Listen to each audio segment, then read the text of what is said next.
Hello friends, good evening. कैसे हैं आप सब? आई होप कि स्वस्थ होंगे। आप सबका स्वागत है एक बार फिर से आपके इस पसंदीदा channel study A to Z में। साथियों, हम लोग पिछले क्लास में देखे थे एलपी सीबीटी 2 का कुछ क्वेश्चन का प्रैक्टिस। आज उसी को हम लोग कंटिन्यू करेंगे। आई होप कि आपको क्लास पसंद आ रहा होगा और आपकी तैयारी भी बहुत अच्छी तरह से चल रही होगी। अगर आप इस चैनल पर नए हैं तो कृपया चैनल को सब्सक्राइब कर देंगे और वीडियो को लाइक और शेयर कर देंगे। तो चलिए करते हैं आज के क्लास का शुरुआत। फर्स्ट क्वेश्चन है हमारा, -200 degree Celsius equals to how much Fahrenheit. कितना फॉरेनहाइट होगा? देखिए, हमारे पास फॉर्मूला है 1-32/9 बराबर C/5। अब देखेंगे इस तरह का क्वेश्चन हर सेट में आपको मिल रहा है, तो इस फॉर्मूला को याद रखेंगे और सबका मान रख दीजिए। देखिए, F-32/9 बराबर C का वैल्यू कितना है? -200/5। सोल्व करिए। 5F -32 बचे 160 बराबर -9 दूनी 1800, या 5F बराबर हो जाएगा -1800 प्लस 160। 5F बराबर, इसको माइनस करिएगा तो कितना हो जाएगा? -1640। F बराबर हो जाएगा -1640/5 बराबर, काट दीजिए, 15 16 5 दूनी 10 4 14 5 8 40, इतना डिग्री फॉरेनहाइट। यही हमारा हो गया आंसर। देखिए दूसरा क्या? दूसरा नेक्स्ट क्वेश्चन है, A4 सीट की छोटी भुजा और A3 सीट की लंबी भुजा का अनुपात कितना होता है? इंजीनियरिंग ड्राइंग का क्वेश्चन है। हम लोग इसमें देखेंगे, अगर हम A4 साइज का अगर डायमेंशन देखेंगे, A4 साइज का कितना कितना होता है, अगर mm में देखेंगे तो होगा हमारा 210 mm इंटू 297 mm। और इसी को इंच में देखेंगे, इंच में हो जाता है हमारा 8.27 इंच इंटू 11.69 इंच। और किसका है? A4 का हो गया। और A3 का देखिएगा, A3 का हमारा होता है mm में देखेंगे तो 297 mm इंटू 420 mm। और इंच में देखेंगे ये हो जाता है 11.7 इंच इंटू 16.5 इंच। देखिए, इंच में नहीं भी याद रखेंगे कोई बात नहीं है, आपको mm में याद रखना चाहिए, क्योंकि कभी कभी साइज भी पूछ देता है। और यहाँ जो पूछा है वो अनुपात पूछा है, मतलब कि A4 सीट की छोटी भुजा, तो इसमें देखिए छोटी भुजा कौन है? ये है। और A3 सीट की लंबी भुजा, A3 सीट की लंबी भुजा कौन है? 420 है। तो हमारा अनुपात पूछेगा तो क्या हो जाएगा? 210 A4 साइज की छोटी भुजा 210 और बटा A3 साइज का लंबी भुजा 420। तो काट दीजिए, कितना हो जाएगा? 1:2। यही आंसर हो गया। ऑप्शन देखिए कौन सा? सी हो गया आंसर। ये आपको डायमेंशन mm में याद रखना पड़ेगा। 210 इंटू 297 A4 का होता है, 297 इंटू 420 होता है A3 का। अगर A2 लिखेंगे, इसका पेज का साइज कितना होगा? 420 mm इंटू 594 mm। और इसी में अगर A1 का देखेंगे, A1 का होता है 594 mm इंटू 841 mm। A1 हो गया, A2 हो गया, A3 हो गया, A4 हो गया। इसमें क्या होता है कि पेज का जो साइज है हमारा A0 से शुरू होता है, A0 A1 A2 A3 A4 ऐसे आगे बढ़ते जाता है। तो अभी जो नॉर्मल हम लोग प्रिंट करवाते हैं पेज, वो क्या रहता है? A4 साइज का रहता है। उससे थोड़ा बड़ा रहेगा A3 का, उससे और आगे जाएंगे A2, वो और बड़ा रहेगा। जैसे नक्शा वगैरह जो हम कराते हैं तो उसको A2 या A1 में करवाते हैं। वही चीज है, यहाँ पर ड्राइंग शीट की बात हो रही है, पेज वही है, पेज का साइज वही रहेगा, A1 A2 A3 A4। आपको याद रखिएगा A1 का साइज क्या होगा? A2 A3 और A4, बस इतना ही। देखिए हमारा नेक्स्ट जो क्वेश्चन है वो ये है कि m kg द्रव्यमान वाले एक ड्रम को एक रैंप पर लुढ़काया जा रहा है। रैंप के निचले सिरे पर इसकी गतिज ऊर्जा 10 किलो जूल है और वेग 20 मीटर पर सेकंड है था। यदि इसकी प्रारंभिक गतिज ऊर्जा 625 जूल थी तो इसे किस वेग से रैंप के नीचे ढकेला गया। देखिए इसका क्या बोल रहा है, जो हमारा रैंप के निचला सिरा पर क्या दिया है, गतिज ऊर्जा 10 किलो जूल और वेग 20 मीटर पर सेकंड, और प्रारंभिक गतिज जब इस समय हम लोग जब धक्का दे रहे थे तो उस समय इसका जो ऊर्जा दिया है वो 625 जूल था। तो इसे किस वेग से रैंप से ढकेला गया, मतलब जब ऊपर से हम लोग नीचे उसको लुढ़का रहे थे, रैंप मतलब इस तरह का जो कोई सीढ़ी होगा ऐसे, यहाँ पे कोई ड्रम है, ड्रम को लुढ़का रहे हैं, तो यहाँ से जब लुढ़काना शुरू किए तो ऊपर में कितना था 625 किलो जूल, 625 जूल, और जब इसका निचला सिरा पे जब यहाँ पहुंच गया ये वस्तु तो यहाँ पे कितना था एनर्जी, इसका काइनेटिक एनर्जी, यहाँ पे इसका काइनेटिक एनर्जी कितना हो गया 10 किलो जूल और स्पीड भी 20 मीटर पर सेकंड। तो यहाँ पे इसका भी क्या होगा यही फाइंड करना है।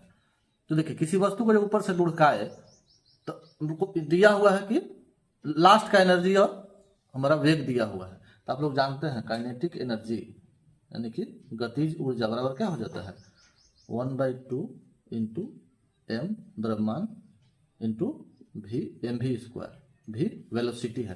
तो यहाँ लास्ट का दिया हुआ है कितना 10 जूल है, किलो जूल है, किलो जूल को जूल में चेंज करेंगे तो क्या हो जाएगा 10,000 से गुना कर देंगे, ये हो गया 10,000 बराबर 1/2 इंटू मास एम है और 20 मीटर पर सेकंड इंटू 20 मीटर पर सेकंड इसका वेलोसिटी है। तो इसको काट दीजिए, 2 से 2 कट गया, 2 से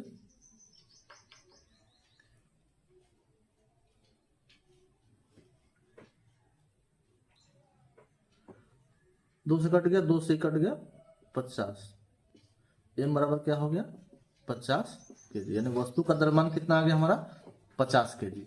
अब देखिए अब ऊपर का हिसाब क्या दिया है, काइनेटिक एनर्जी बराबर फिर से हमारा क्या हो जाएगा 1/2 एम भी इनिशियल है तो भी स्क्वायर, ये मान लीजिए V1 था, ये V2 था। अब देखिए यहाँ पे कितना दिया है 625 जूल बराबर 1/2 इंटू 50 इंटू भी स्क्वायर को रहने दीजिए ऐसे ही, V1 स्क्वायर को, यही हमको फाइंड करना है। इसको काट देंगे तो हमारा हो जाएगा 25 25 25 625, भी स्क्वायर बराबर क्या हो जाएगा √25, भी बराबर 5 मीटर पर सेकेंड, यही हो गया हमारा क्या आंसर 5 मीटर पर सेकेंड। समझ में आ गया। नेक्स्ट क्वेश्चन है 5000 किलोग्राम पर मीटर क्यूब घनत्व यानी कि डेंसिटी और 10.8 न्यूटन भार यानी कि वेट वाले धातु के टुकड़े का आयतन ज्ञात करना है सेंटीमीटर क्यूब में। तो देखिए डेंसिटी कितना है 5000 केजी पर मीटर क्यूब और भार यानी कि वेट 10.8 न्यूटन। तो भार हमारा 10.8 न्यूटन है, हमारा निकालना क्या है आयतन, आयतन बराबर क्या होता है द्रव्यमान बटा घनत्व। तो द्रव्यमान कैसे निकालेंगे, द्रव्यमान इसी से निकाल देंगे, F इक्वल टू होता है ना M में, W बराबर क्या होता है M इंटू जी, यानी कि अगर हम M निकालेंगे तो क्या हो जाएगा 10.8 बटा जी का मान कितना है 10, ये कितना हो गया 1.08 केजी वस्तु का द्रव्यमान हो गया। अब घनत्व बराबर क्या होता है द्रव्यमान बटा आयतन। आयतन अगर हम निकालेंगे क्या हो जाएगा, आयतन बराबर हो जाएगा द्रव्यमान बटा घनत्व। द्रव्यमान कितना 1.08 बटा घनत्व कितना है 5000 केजी पर मीटर क्यूब है, ये केजी है। आयतन किस में आएगा मीटर क्यूब में आएगा, लेकिन निकालना क्या हमारा सेंटीमीटर क्यूब में। तो मीटर क्यूब 1 मीटर रहेगा तो 1 मीटर में कितना होता है 100 सेंटीमीटर। 1 मीटर को बदलने के लिए 100 से गुना करेंगे, लेकिन यहाँ मीटर क्यूब है, मीटर मीटर मीटर मीटर में मीटर क्यूब है 3 बार है, तो 100 1 मीटर के लिए 100, दूसरे के लिए फिर 100, तीसरे के लिए फिर 100। 100 गुने 100 गुने 100 से हम लोग मल्टीप्लाई कर देंगे। देखो काटा काटी कर दीजिए, ये 0 से 0, 50 दूनी 100 और इसको हटा के फिर 100 से गुना कर दीजिए।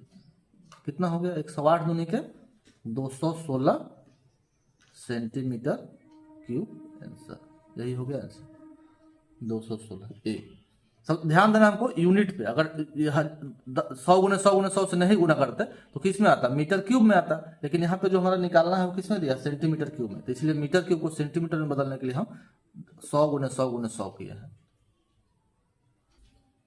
नेक्स्ट क्वेश्चन है कंप्यूटर से है, दशमलव संख्या यानी कि जो 413 है समतुल्य बाइनरी संख्या ज्ञात करिए।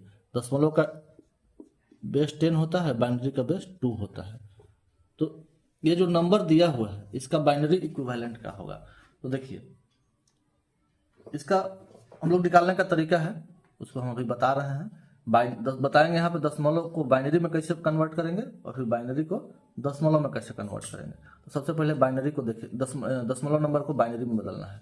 413 है, हम लोग क्या करेंगे 2 से डिवाइड करते जाएंगे, क्योंकि बाइनरी का जो हमारा बेस है वो 2 है और डेसिमल का 10 है। तो हमको दशमलव से बाइनरी में बदलना है, तो 2 से डिवाइड करते जाएंगे। तो देखिए पहले 2 से डिवाइड करेंगे, ऐसे करेंगे वो वाला, तो जो हमारा भागफल होगा ऐसे नॉर्मल जब हम डिवीजन करते हैं तो उसको यहाँ पे लिखते थे, लेकिन इसमें क्या करेंगे, इसमें हम लोग जो भागफल आएगा उसको यहाँ पे लिखेंगे, 2 दूनी 4 6, और जो शेषफल आएगा उसको यहाँ लिखेंगे 206 आ गया। फिर 2 से देंगे, 2 से ही भाग देंगे 2 से, फिर भागफल को यहाँ लिखेंगे तो कितना हो जाएगा 103 हो जाएगा। शेषफल इस बार कितना होगा 0 होगा। फिर 2 से भाग देंगे तो कितना हो जाएगा 2 5 10, 2 एकम 2, कितना हुआ शेषफल 1 हुआ। फिर 2 से भाग दीजिए तो 25 हुआ। फिर शेषफल कितना हुआ 1 हुआ। फिर 2 से भाग दीजिए 12 हुआ। फिर शेषफल कितना हुआ फिर 1 हुआ। फिर 2 से भाग दीजिए तो 6 हो गया। शेषफल कितना हुआ 0 हुआ। फिर 2 से भाग दीजिए 3, शेषफल कितना 0। फिर 2 से भाग दीजिए 1, शेषफल कितना 1। अब इधर से लिख देंगे जैसे जैसे है वैसे वैसे। देखिए क्या मिल गया हमारा, पहला 413 का बाइनरी इक्विवेलेंट, यानी कि 413 डेसिमल में है, इसको बाइनरी में लिखेंगे। इधर से चलेंगे, सबसे पहले 1, फिर 1, फिर 0, फिर 0, ये 1 1 0 0, फिर उसके बाद क्या है 1 1 1 1 1 1, उसके बाद फिर 0 फिर 1। ये हो गया हमारा डेसिमल से बाइनरी। देखिए कहाँ पे है ये ऑप्शन 11 00 111 01, ये सी आंसर हो गया। ये तरीका है हमारा डेसिमल से बाइनरी में बदलने के लिए। कोई भी नंबर दिया रहेगा हम इस तरह से निकाल सकते हैं। 2 से डिवाइड करते जाएंगे, जो भागफल होगा वो नीचे लिखेंगे और शेषफल को यहाँ लिखेंगे। अब देखिए अगर बोल रहा है कि बाइनरी को डेसिमल में कन्वर्ट करना है, तो बाइनरी को डेसिमल में कन्वर्ट करने का हमारा जो है ये है, मान के लिए कि यही सेम क्वेश्चन को ले रहे हैं 1 1, चलिए इसको मिटा देता हूँ।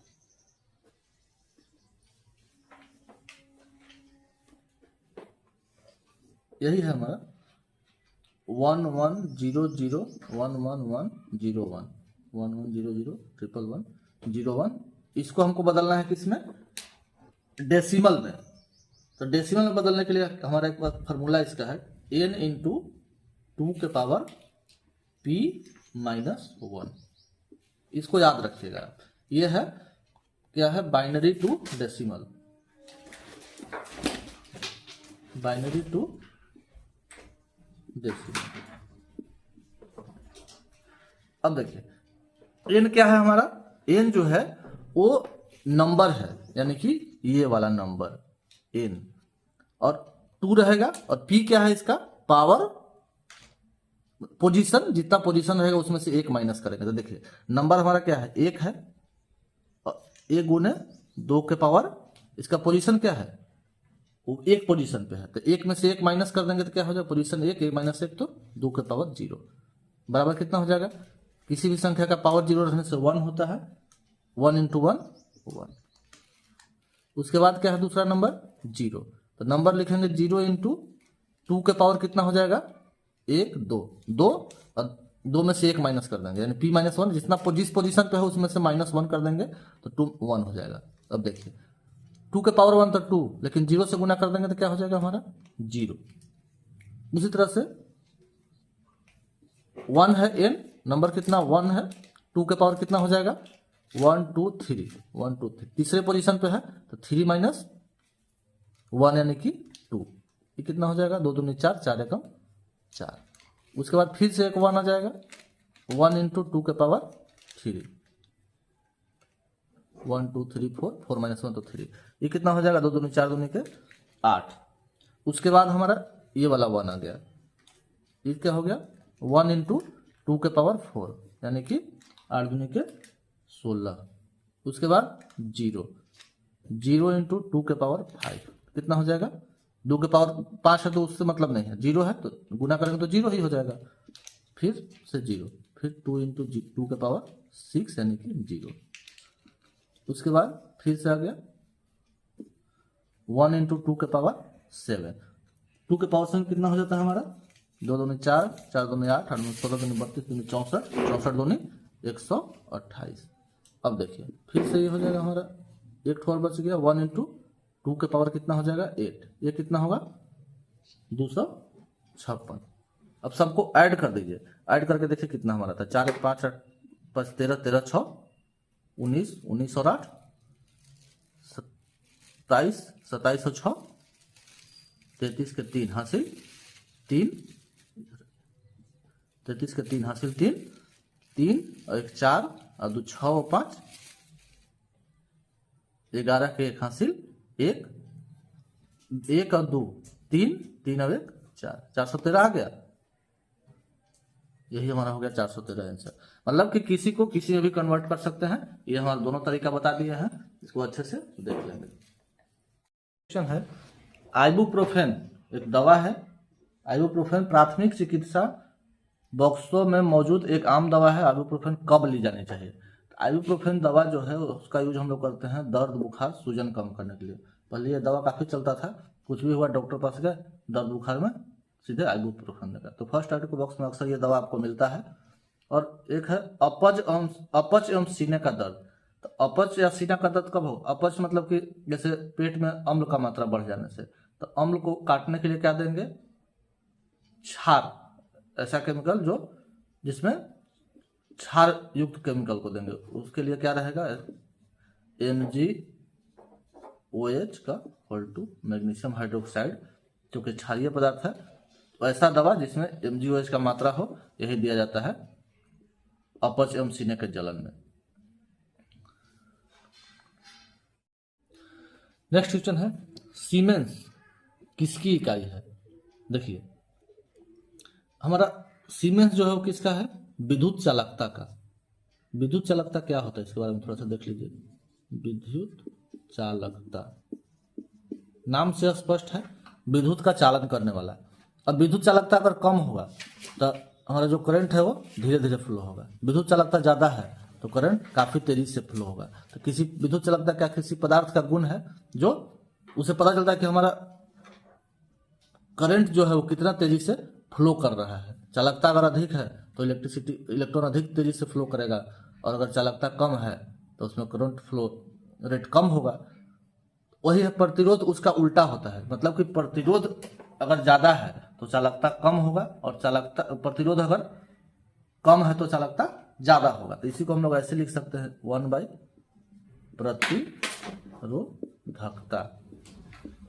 अब विद्युत चालकता को सिग्मा से लिखते हैं। सिग्मा जो है वो अगर प्रतिरोधकता क्या होता है ओम होता है ना, तो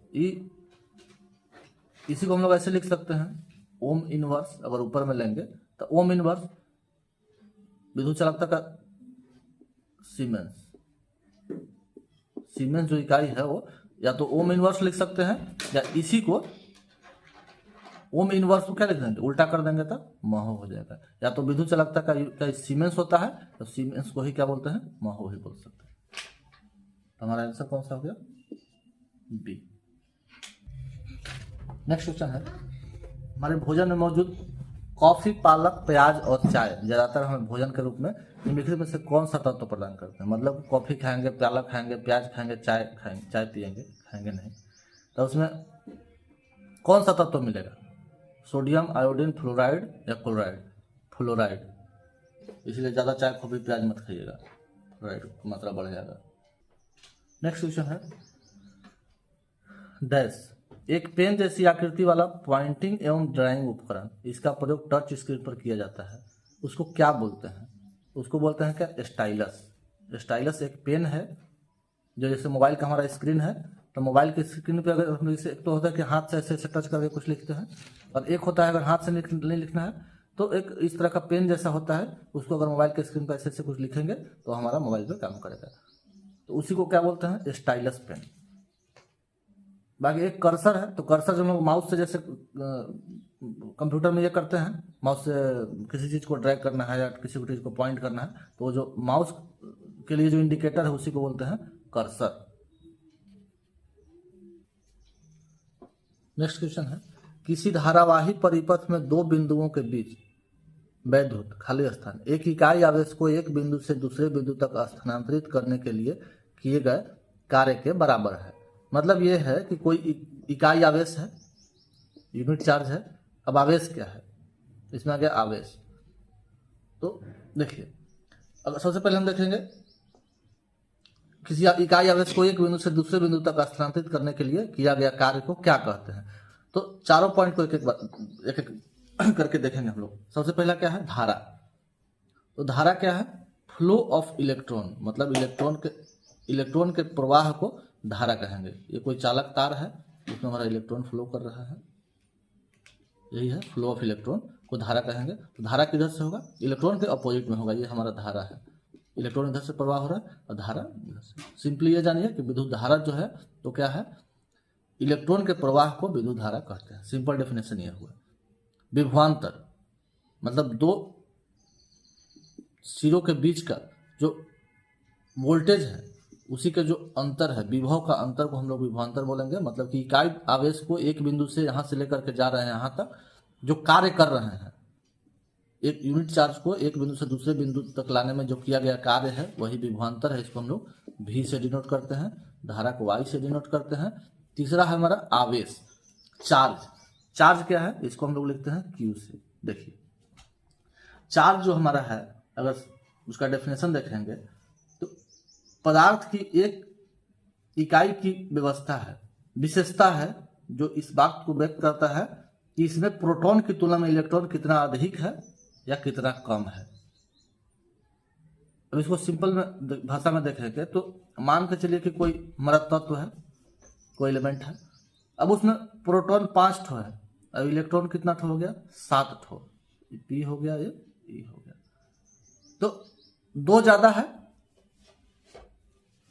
प्रोटॉन 5 है, इलेक्ट्रॉन 7 है, तो प्रोटॉन से इलेक्ट्रॉन कितना ज्यादा है, 2 ज्यादा है, यानी कि इलेक्ट्रॉन पे माइनस चार्ज होता है, तो यहाँ पे 2 ठो निगेटिव चार्ज आ जाएगा। और वही अगर प्रोटॉन 7 है, इलेक्ट्रॉन 5 है, तो यहाँ पे क्या हो जाएगा, 2 ठो पॉजिटिव चार्ज हो जाएगा। यही डिफिनेशन है कि किसी पदार्थ की विशेषता है जो इस बात को व्यक्त करती है कि इसमें प्रोटॉन की तुलना में इलेक्ट्रॉन कितना अधिक या कम है। इलेक्ट्रॉन अधिक होगा तो निगेटिव चार्ज हो जाएगा, और इलेक्ट्रॉन कम होगा तो इसमें पॉजिटिव चार्ज होगा। इसको क्यू से हम लोग लिखते हैं। तो ये हो गया चार्ज। और प्रतिरोध क्या है, प्रतिरोध वही है कि जो हमारा किसी पदार्थ का वह गुण है जो विद्युत धारा के प्रवाह को का विरोध करता है, इससे वह धीमा हो जाता है। प्रतिरोध जितना अधिक होगा वो धारा उतने स्लोली फ्लो होगा उसमें, तो उसका चालकता क्या होगा, कम होगा। तो इसका आंसर क्या हो जाएगा हमारा, विभवांतर। इकाई आवेश को एक बिंदु से दूसरे बिंदु तक स्थानांतरित करने के लिए किए गए कार्य को विभवांतर कहेंगे। आई होप कि क्लास आपको अच्छा लग रहा होगा। अगर किसी को कुछ समझने में दिक्कत हो रहा होगा तो ये मेरा नंबर है, डायरेक्ट आप व्हाट्सअप कर सकते हैं या कॉल कर सकते हैं। आज से क्लास को इतना ही पे समाप्त करते हैं। धन्यवाद।